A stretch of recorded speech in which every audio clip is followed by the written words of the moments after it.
Profesor Yoshide Kozai, asal Jepang, ahli geografi astronomi bumi. Profesor William, ahli ilmu astronomi dan antariksa asal Meksiko, Amerika Serikat.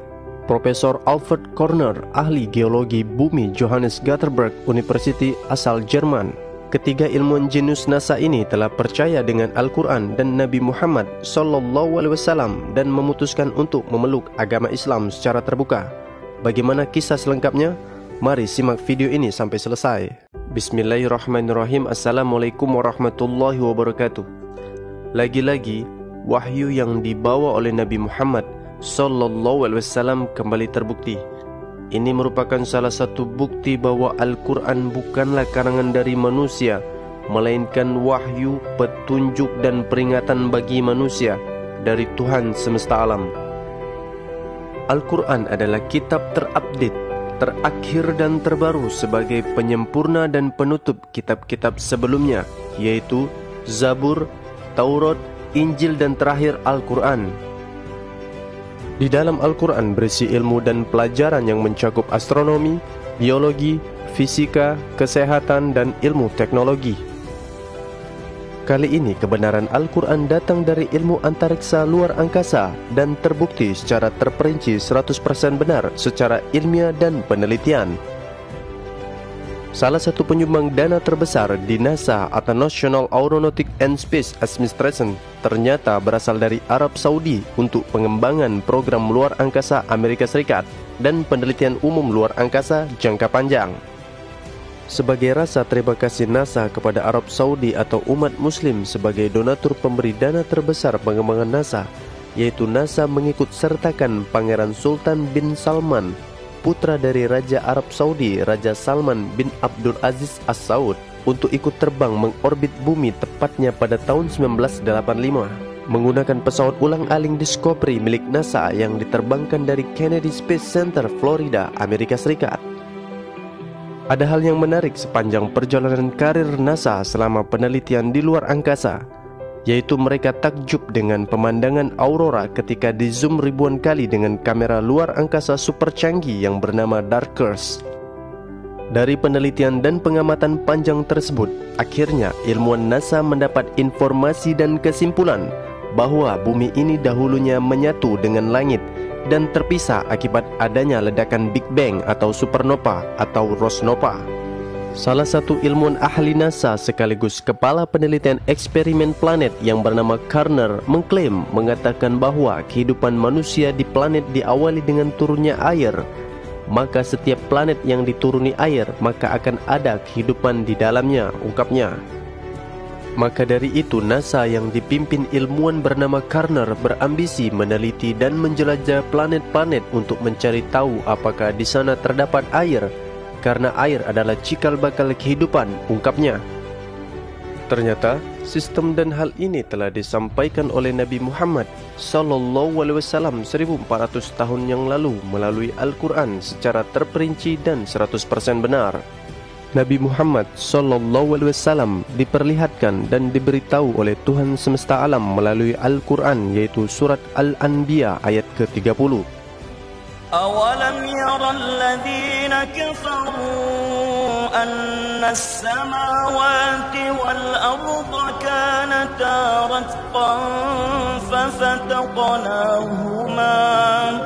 فَفَتَقْنَاهُمَا وَجَعَلْنَا مِنَ الْمَاءِ كُلَّ شَيْءٍ حَيٍّ أَفَلَا يُؤْمِنُونَ. Yang artinya, dan apakah orang-orang kafir tidak mengetahui bahwasanya langit dan unsur-unsur pembentuk materi bumi itu keduanya dahulu adalah satu yang padu. Kemudian kami pisahkan antara keduanya, dan dari air kami jadikan segala sesuatu yang hidup. Maka mengapakah mereka tidak juga beriman? Ayat ini terdengar dan terlihat jelas sesuai apa yang dikatakan oleh Kepala Penelitian NASA, yaitu Profesor Dr. Alfred Korner, bahwasanya ia berpendapat bumi itu dahulunya adalah satu yang padu dan terbentuk dengan adanya ledakan Big Bang, dan bumi itu hidup setelah dituruni air. Maka setiap planet yang dituruni air, maka akan ada kehidupan di dalamnya, ungkapnya. Hal inilah yang membuat para insinyur dan ilmuwan barat terkejut sekaligus takjub atas kebenaran Al-Quran. Bagaimana mungkin seorang laki-laki bernama Muhammad yang hidup 1400 tahun yang lalu mengetahui sistem antariksa luar angkasa secara tepat dan 100% benar? Padahal pada zaman itu teknologi pesawat antariksa belum ditemukan dan belum ada. Dan berikut pernyataan-pernyataan dari ilmuwan-ilmuwan jenius NASA dari berbagai negara, Amerika, Jepang, dan Jerman. Mereka percaya bahwa Nabi Muhammad benar-benar utusan Allah, Tuhan semesta alam. I find it very interesting that this sort of information is in the ancient scriptures of the Holy Quran, and I have no way of knowing where they would come from. But I think it is extremely interesting that they are there and that this work is going on to discover the meaning of some of the passages. Well, I would think it must be the divine being. Actually, I'm very much impressed by finding true astronomical facts in Quran. And for us, we modern astronomers have been studying very small fields of the universe.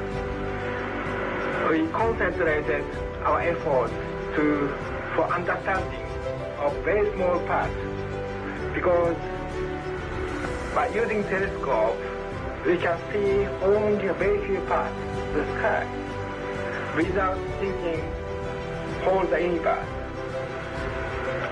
So by reading Quran and by answering to your questions,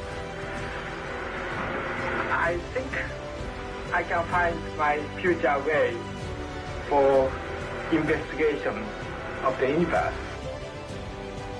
Thinking of many of these questions and thinking where Muhammad came from, he was after all a Bedouin.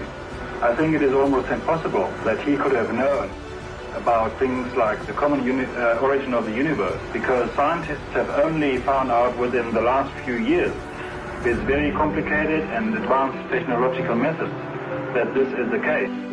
Somebody who did not know something about nuclear physics 1400 years ago could not, I think, be in a position to find out from his own mind, for instance, that the earth and the heavens had the same origin, or many other of the questions that we have discussed here. Dan pada akhirnya ilmuwan-ilmuwan ini akhirnya memeluk Islam, dan mereka harus kehilangan jabatan mereka sebagai kepala penelitian di NASA, dan negara barat berusaha menutupi berita ini dan menutupi berita kebenaran Islam.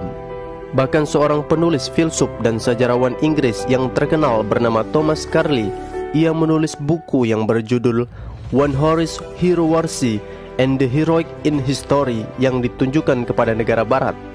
Betapa menakjubkan seorang manusia sendirian dapat mengubah suku-suku yang saling berperang dan kaum nomaden atau Baduy menjadi sebuah bangsa yang paling maju peradabannya hanya dalam waktu kurang dari 2 dekade.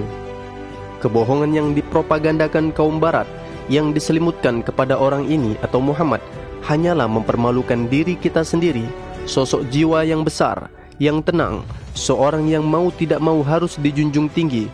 Dia diciptakan untuk menerangi dunia. Begitulah perintah Sang Pencipta dunia.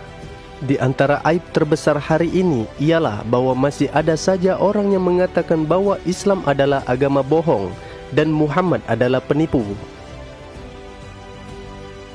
Begitulah isi dari pernyataan buku yang ditulis oleh Thomas Carlyle yang laris manis di pasaran, yang menyatakan bahwa betapa bodohnya negara barat yang masih belum percaya Islam, padahal sudah banyak pembuktian sains dan teknologi bahwa Muhammad benar-benar nabi terakhir pembawa berita dari langit. Inilah bukti bahwa Al-Quran adalah wahyu yang diturunkan oleh Tuhan semesta alam, dan sekaligus bukti bahwa Nabi Muhammad benar-benar diterbangkan oleh malaikat Jibril ke langit untuk dimirajkan menghadap Allah, untuk menerima perintah solat langsung menghadap Tuhan semesta alam.